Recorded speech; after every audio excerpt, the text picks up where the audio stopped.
My name is Matthew Scholz. Make sure to watch MotoAmerica on YouTube. Please like and subscribe. We'll see if he can go with those leaders today, Greg. He was trying to bridge that gap yesterday, wasn't he? He was, and he was the top. He'll be the top Suzuki without Teague Hobbs in the race. Except here we go. Race number 2. Ty Scott on the Vision Wheel M4 X-Star Suzuki number 70. They made some massive changes to that bike overnight, and he got an unbelievable launch. And he's going to lead us into turn number 1 on that Suzuki GSX-R 750. Slotted right behind him is the Kawasaki of Mesa, and then that Ducati, and then a Yamaha. So we got a blend as we have a pass for the lead. Josh Hayes stuffs it up under Flores as they go through turn 3. And you can see Mazziato. He promised me he was going to get a better start today, and he did, running there in 6th behind Malcolm Gilbert as they head down that back straightaway. Then it looks like local guy Jason Farrell might be in there as well. So he's got a good start also. Down into turn 5 for the first time. Ty Scott looking good. A little bit of a bobble in the front end of that Suzuki. Same thing with the Kawasaki ZX6R of Mesa.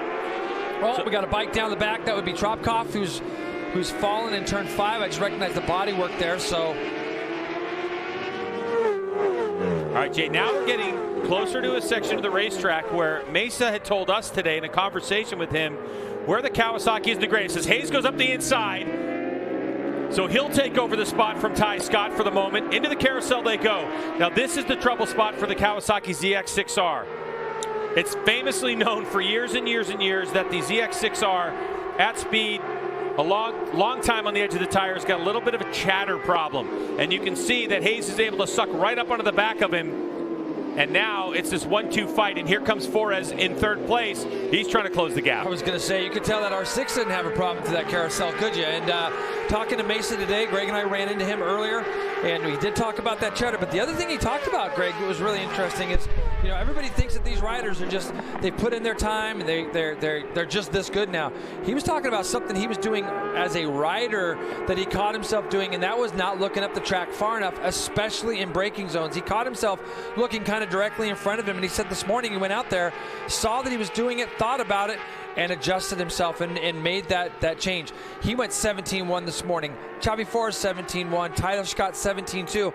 They all went quicker, as did the number 4. Hayes went 7. Did he go 17-7? I think. Yeah. 17-7. Right, thought he was a hero. Yeah. And then came in and saw 17-1s and was like, oh my goodness. Yes. All right, so here comes Flores.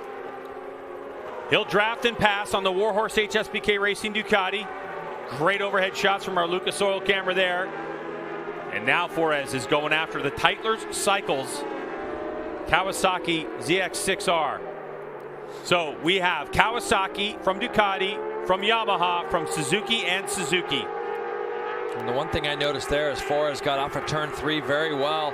It looked like yesterday the Ducati was struggling actually getting out of there, as Mesa and Hayes would both draw up on him on the exit of 3, but not so today, and he's going to go diving down the inside as they get down into 5. The braking of the Ducati in 5 and turn 8 specifically and Canada corner is tremendous.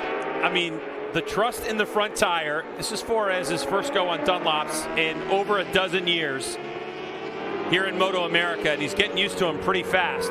Doesn't race on these American tires at the world level in World Endurance, but he's doing a great job of trusting it down into turn number 5. Hannah?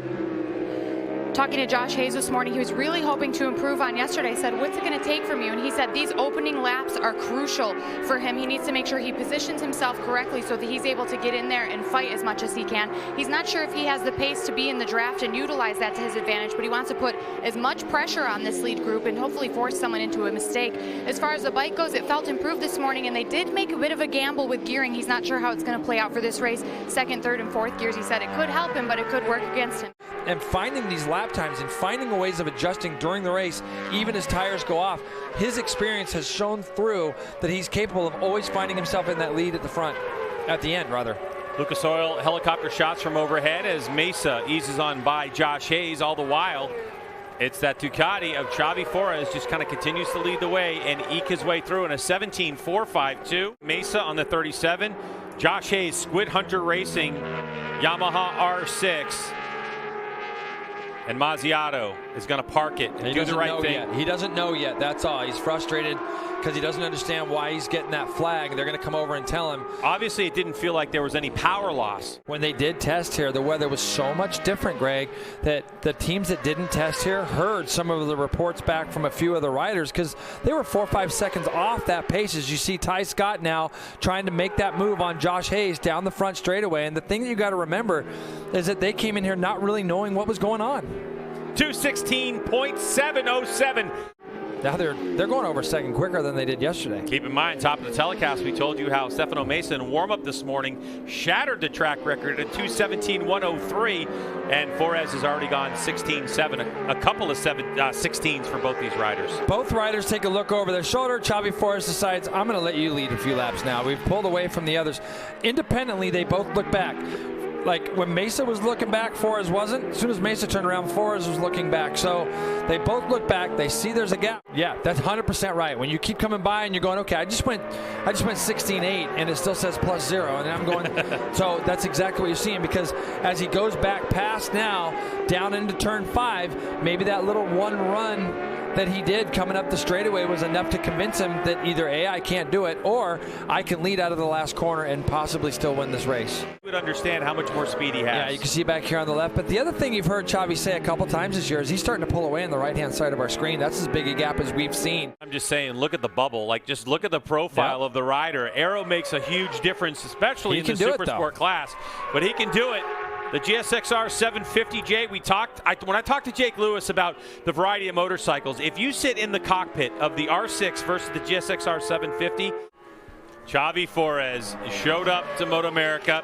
He wins the first 2 at Road Atlanta. Then he wins the extended race for double points in yesterday's race. Stefano Mesa trying to be the first rider in Xavi Forés' short MotoAmerica career to hand him a loss. And Jay, we're taking a look at this slow-mo. Yeah, you can see he releases that lever and he's just starting to squeeze that throttle on out of the chicane, doing everything he can to try to run with him. And look down the back straight. Here we go.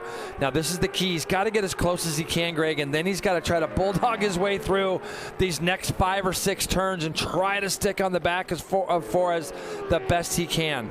Well, you can see the chatter under braking down into turn 5 on that Kawasaki.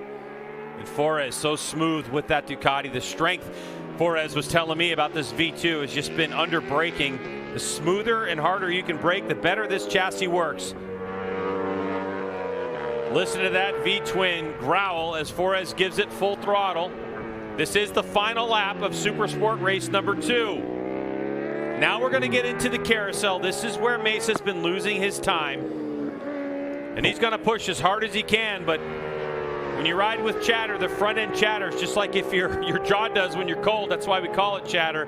But now we go into the chicane. Jason, is there any room left for Mesa to make moves? He's closer than he was last lap, so I'm going to give him that, Greg. And the thing is, he's got to get out of here as solid as he can. So Mesa is going to do everything. As you see the bike starting to spin, Forés right now has a look over his shoulder, and I can tell you from experience, that doesn't look like a big enough gap when you're there. You keep thinking, man, I'm going to feel this guy start sneaking up into my draft, and Forés knows how good he is here under braking. These next 2 turns, though, Forés is so good up this hill into the next left. Mesa is definitely trying to make a charge here and get close enough, but I don't think it's going to be quite enough, Greg. Can Xavi Forés reset the record book again and get his 5th straight win in a row? Through the final corner we go. The Ducati rider on the throttle. The hill awaits. Over the crest of the hill is a checkered flag. Mesa in the bubble, trying to catch any draft he can. He's running out of real estate. It'll be Xavi Forés who wins Supersport race number 2 here at Road America, and his 5th in a row after the fastest lap set by Mesa, a 2:16.685 and a new track record. Ty Scott on the Vision Wheel M4X Star Suzuki will round out the podium, beating Josh Hayes by a second. Michael Gilbert in 5th.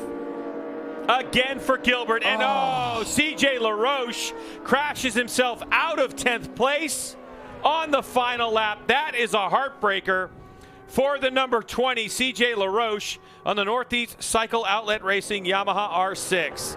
Obviously, he's up and okay. That's good. Not the way you want to end your race weekend, but he'll be back for another.